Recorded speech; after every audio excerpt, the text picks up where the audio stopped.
Hey folks, Plastic Eric here, Plastic Soundwave Cult, here for a fairly hot for October collection connection. The game is just an excuse to talk about music. It's a game I play with my brother Bryce over in good show Ponsonby. Every Monday I do a video about one of these albums in my collection, either on tape, CD, or LP. And then every Thursday, Bryce will find a connection to the album I talked about, and he'll go ahead and do a video about an album in his collection that somehow ties together with the album that I talked about. And then I do it again on Monday, and it goes back and forth. And the chain goes on and on. And part of the game is, we don't tell you what the connection is. We see if you can figure it out. And the last person to figure it out was Murdock, over on Murdock's Music Minute. He was able to figure out that between Elephant Stone and Corner Shop, that they both use Indian instrumentation in their music, along with a pop mixture. And so with that, let's get into Corner Shop and what I thought about Corner Shop. And so the album, When I Was Born for the Seventh Time from Corner Shop, that was the one that Bryce showed this last Thursday. And I like that one just like I liked Elephant Stone. I thought it was really good. I know that some of the comments were that it was kind of hit or miss with those guys. I found the album as a whole to be pretty good. Now, the funny thing is I was going into this thinking I had never heard a Corner Shop song before. So when I start listening to it, the first song was okay. Even the Brimful of Asha, that was okay. You know, it wasn't the greatest thing I'd ever heard. I did listen to the Fatboy Slim version, and it was a little bit different, a little speeded up, like Bryce was saying, and a little bit more elaborate with some vocals thrown on top of it. When it got into Butter the Soul, I thought that was really good. Chocolat was a really good one. We're in Your Corner was a good one. And as we're going along, I'm getting into this, and then I realized that I had heard Corner Shop before, and that was the song Good Shit. Good Shit is a song that my brother put on a compilation CD that he made for me years and years and years ago. I mean, I've had it for at least 20 years. And yeah, I really like that song. And so it's interesting to me that I feel like the point of that song is, just appreciate what goes on around you. For the longest time, I thought it meant good shit, like, hey, there's good weed all around. You kind of hear that. I used to think I heard that, but then when I looked at the lyrics, I found out I was listening to something completely different in my head than what was actually being said. Though the interesting thing is I do remember at one point, Target did some commercials with that same tune, only it was changed a little bit. So instead of good shit, it was good stuff. So I thought that it was interesting that they totally took the context of that song and just made it their own for to sell their Target stores. And so yeah, I find all of that shit totally interesting. It's good shit. And so then the question is what did I connect that to?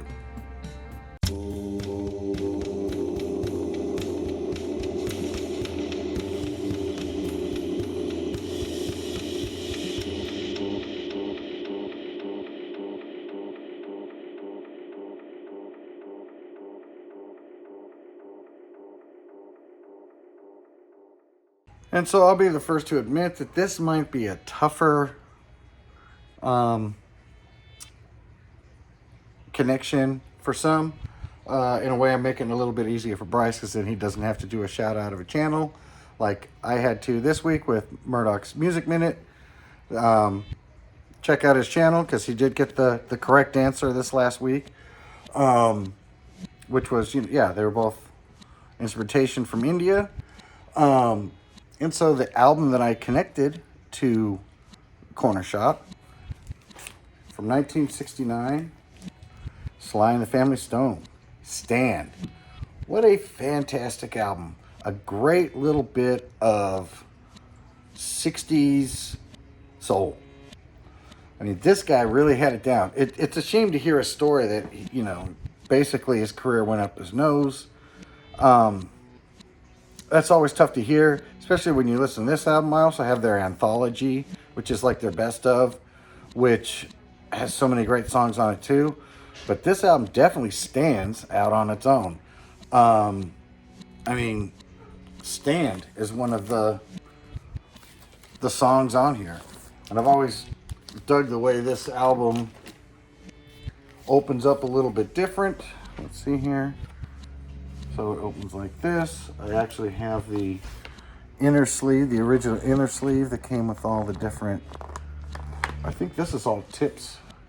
Here's how records give you more of what you want. And then on the inside here, they've got, you know, they got this on the outside and Stand, and then they got a little picture of him, you know, Sly Stone. And then they got pictures of other members of the band with their little baby pictures, and the way it opens up. And then this one is unusual in the sense that this comes out from the inner part here. It's not your typical thing, and actually this is a rough copy that I got here. As you can see, it's kind of split there, and that's probably from the way that it was designed. But yeah, it's a pretty cool album. I find it interesting. It's definitely got topics of its time about equality, especially amongst between blacks and whites. There's one song, as when the songs come up from this album, you will definitely be able to tell that they're definitely telling a story, and that you know, what's good for the goose is good for the gander, I guess, in a sense, not in a marital sense, but for societies as a whole. That, you know, really one group isn't over another. And when I look here real quick, I mean, Stand, the first song, is absolutely fantastic.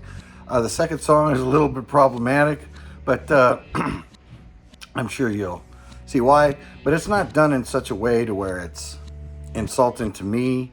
You know, I get the point that he's trying to make, and it's very frank and honest what he's saying there. Somebody's Watching You, that's a good song. Oh, I Want to Take You Higher, another hit song, I believe, from them. Sing a Simple Song is a great song from them. That's so good on here. Everyday People, I mean, that had some commercial success.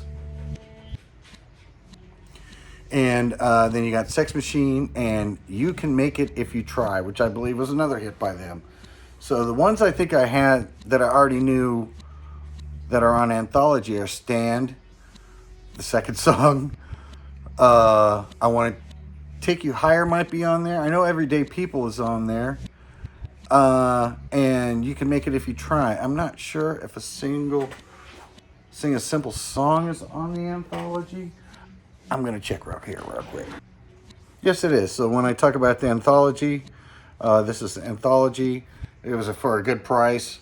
This is what really got me into Sly and the Family Stone. I knew Everyday People, but I kind of knew more the, I believe it's A Tribe Called Quest did that version of it. It escapes me right now, but I'm sure if I got it wrong, you'll let me know down in the comments. But yeah, so with that, I don't want to take up too much more of your time. If you get a chance, definitely check out, oh, here we go, Stand by Fly, Sly and the Family Stone. Excellent, excellent album. Not a super long one, but they pack every bit of funness into it. So, between those two albums, Corner Shop and Sly and the Family Stone, can you figure out